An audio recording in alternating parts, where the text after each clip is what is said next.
diri kita sendiri, untuk apa saya belajar tentang Alkitab? Apakah hanya agar kita tahu tentang kisah-kisah di dalamnya, atau agar kita bisa menghafal ayat demi ayat? Nah, seorang filsuf Kristen bernama C.S. Lewis pernah berkata, pendidikan tanpa nilai moral hanya akan menghasilkan iblis yang lebih pintar. Ini mengingatkan kita bahwa belajar Alkitab bukan hanya soal pengetahuan, tetapi soal transformasi. Transformasi karakter, hati, dan cara hidup kita sehari-hari. Saudara-saudari yang saya kasih di dalam Kristus, sebagai mahasiswa Kristen, kita dipanggil bukan hanya untuk menjadi cerdas secara akademik, tapi juga tangguh secara karakter. Dan pengajaran Alkitab adalah salah satu sarana paling kuat untuk membentuk karakter tersebut.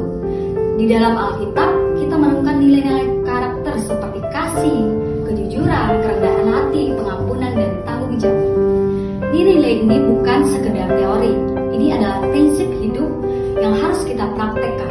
Contohnya, ketika kita membaca kisah Yesus mengampuni perempuan yang berzina dalam Yohanes pasal 8 ayat 1-11. Kita belajar bukan hanya soal berbelas kasih, tapi juga bagaimana melihat manusia dengan mata kasih, bukan penghakiman. Dari sini kita ditantang bagaimana kita bersikap terhadap teman kita yang sedang dalam kesusahan. Atau ketika Yesus berkata dalam Matius pasal 5 ayat 44, kasihilah musuhmu dan berdoalah bagi mereka yang menghina kamu. Ini bukan ajaran yang mudah, tapi justru di sini karakter kita diuji. Apakah kita benar-benar mengikuti Yesus hanya saat nyaman atau juga saat sulit? Nah, melalui pengajaran Alkitab, kita belajar menghidupi iman. Bukan hanya tahu firman, tetapi juga menjadi pelaku firman.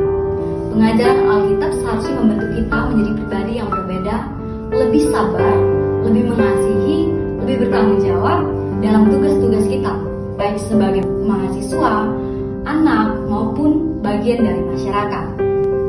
Saudara-saudari, kita hidup di zaman di mana banyak orang pintar, tetapi tidak semuanya berhikmat. Banyak yang cerdas tapi kurang karakter. Maka, mari kita lihat pengajaran Alkitab sebagai lebih dari sekedar mata kuliah, tetapi sebagai alat Tuhan untuk membentuk kita menjadi pribadi yang lebih serupa dengan Kristus. Saya mengajak kita semua, mari kita bukan hanya belajar Alkitab, tetapi menghidupi nilai-nilai karakter yang terkandung di dalamnya. Karena dunia tidak hanya membutuhkan orang-orang yang hanya tahu tentang Alkitab, tetapi juga orang yang hidup seperti isi Alkitab. Terima kasih, Tuhan Yesus memberkati.